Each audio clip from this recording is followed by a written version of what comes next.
deryalar işin, dağ davanlar bizi. Ana yurtum makanim, diyarımga barğum ba menin.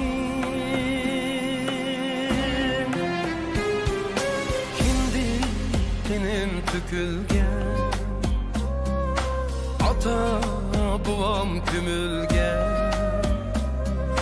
Qad kütürüp tik turgan Tangri tağni kürgün ba menin. Qo'zg'alg'in Uyg'ur emek, Vatan qoldin hergiz ketmagay.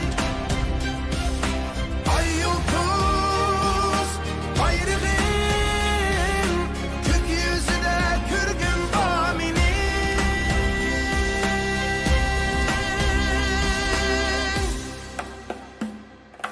Kız yigit xorlangan, ayak pasti kılıngan,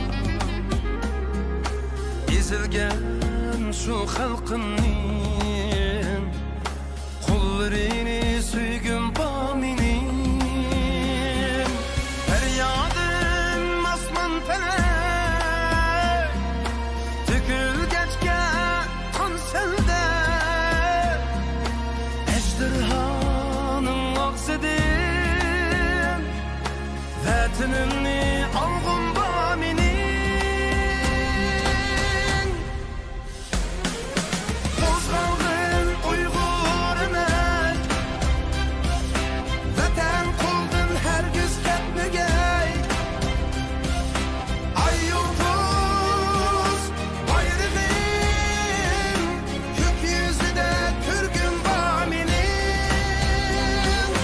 Qo'zg'alg'in Uyg'ur emek, Vatan qoldin hergiz ketmagay. Ay yulduz bayrağın gökyüzüde kürgün ba menin.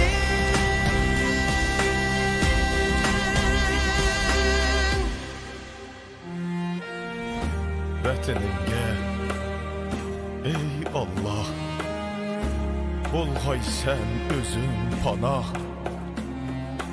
Mən bu hürlük ilkidə qaqaqlab bir külgün ba.